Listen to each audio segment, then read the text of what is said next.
Bismillahirrahmanirrahim. Assalamualaikum warahmatullahi wabarakatuh. Selamat datang di ruang belajar IPA.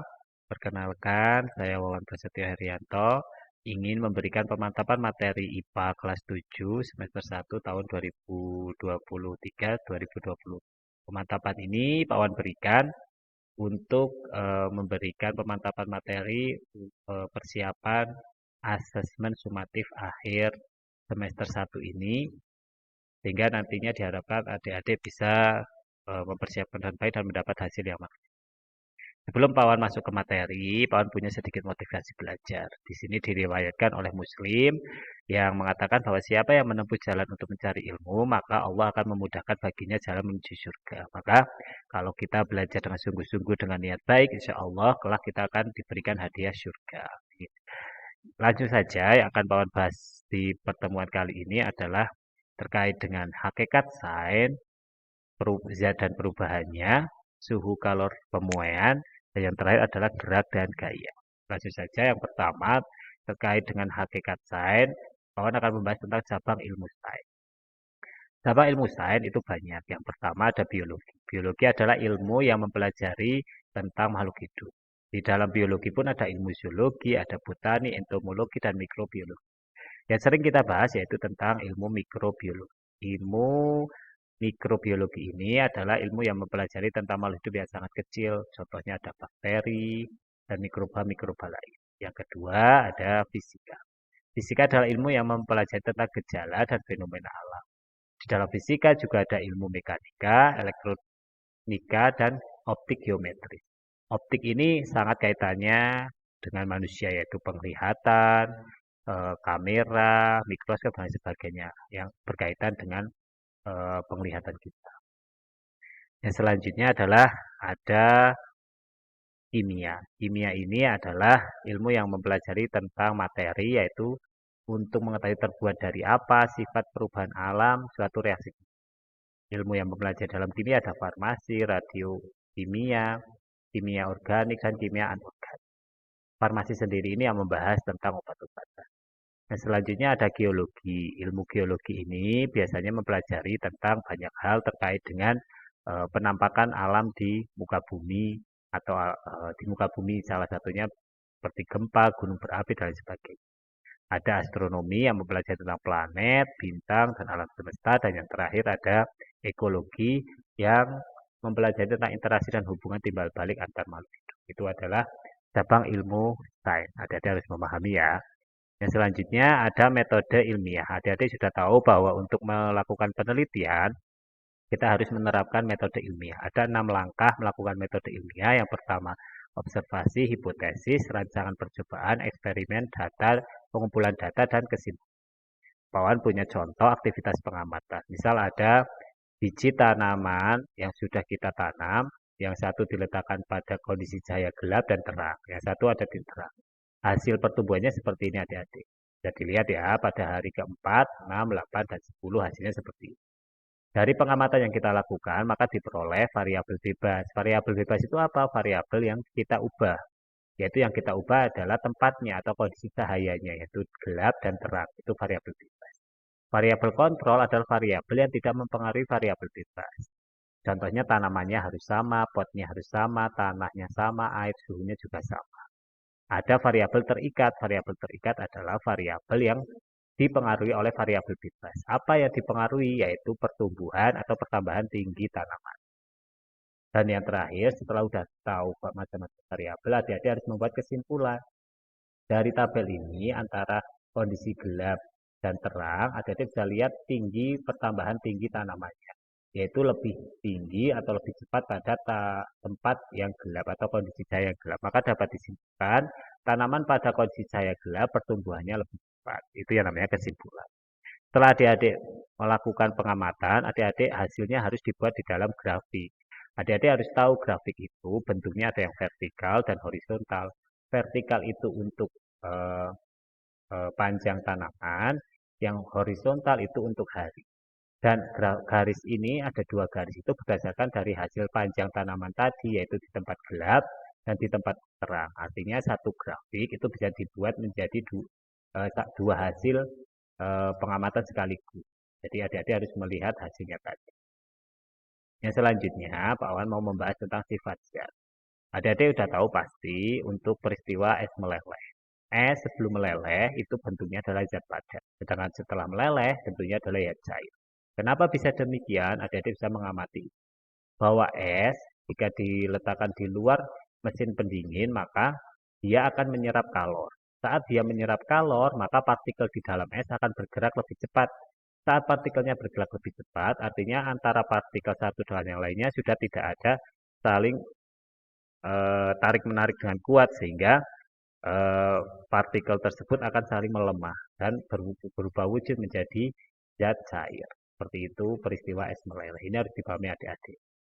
Yang selanjutnya, Pak Wan akan membahas tentang perubahan zat. Ada dua macam ya, perubahan zat. Yang pertama adalah perubahan fisika, dan yang kedua adalah perubahan kimia. Kalau perubahan fisika, semua perubahan wujud zat itu termasuk ke dalam perubahan fisika. Sedangkan perubahan kimia itu adalah perubahan yang tidak bisa kembali lagi menghasilkan zat baru, bau baru, dan lain sebagainya. Contoh yang adik-adik pasti sudah tahu perubahan kimia adalah seperti pembakaran, pembusukan, ya kan, korosi, dan lain sebagainya. Itu semua termasuk ke dalam perubahan kimia. Jadi adik-adik jangan kaget kalau ada sebuah buah busuk itu maksudnya adalah perubahan kimia karena dia muncul zat baru dan sebagainya. Apalagi kalau besi korosi, pengkaratan itu juga kimia. Hati-hati ya, harus dipahami. Kalau ada pembakaran itu pasti kimia. Yang selanjutnya siklus air. Adik-adik pasti sudah tahu tentang siklus air. Kawan ingin sedikit menjelaskan. Siklus air itu diawali dengan evaporasi. Evaporasi itu apa? Yaitu penguapan dari air di laut, sungai, danau, dan di tumbuhan. Setelah air itu menguap, maka hasil uap itu akan berkumpul menjadi awan atau yang disebut dengan kondensasi, yaitu mengalami pengembunan. Pengembunan ini nanti tetesan ini akan berkumpul menjadi satu, dan nanti adveksi itu berkumpul menjadi tetesan-tetesan air yang lebih besar. Saat sudah berkumpul maka akan menjadi hujan atau disebut dengan presipitasi. Presipitasi ini nanti menjadi air hujan yang turun ke tanah dan mengalir ke sungai, danau, laut, dan terserap ke dalam tumbuhan dan akan mengalami evaporasi dan seterusnya. Proses itu disebut dengan siklus air. Selanjutnya, kawan akan membahas tentang pengukuran. Pengukuran yang pertama terkait dengan skala termometer. Adik-adik sudah tahu pasti skala termometer itu ada 4 ya, ada Kelvin, Celcius, Fahrenheit, Real. Skalanya seperti ini ya, 5 untuk Kelvin, Celcius 5, Fahrenheit 9, dan Reaumur 4. Persamaannya adik-adik pasti sudah paham ya. Contoh soalnya seperti ini, misal Pawan punya hasil pengukuran 45 derajat Celcius, kita rubah menjadi derajat Fahrenheit. Gimana caranya? Kita lihat perbandingannya. Kalau Celcius itu C per 5, maka C per 5 sama dengan Fahrenheit F-32 per 9. Nah, adik-adik nanti latihan sendiri ya dengan hasil sampai seperti ini.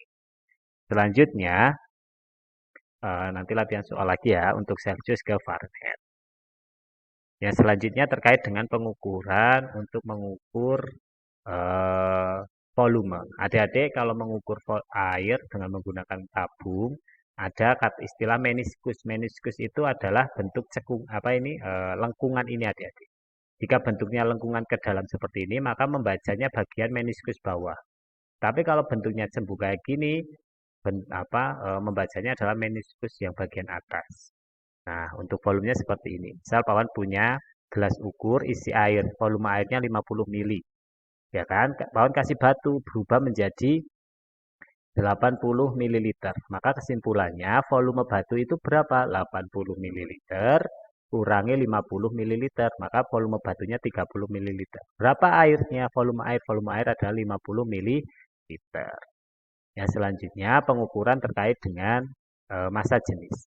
Jika Pawan punya soal massa jenis dari objek berikut ini yang memiliki massa 120 gram. Maka kalau adik-adik menghitung massa jenis, maka adik-adik harus lihat mana massanya. Massanya 120 gram.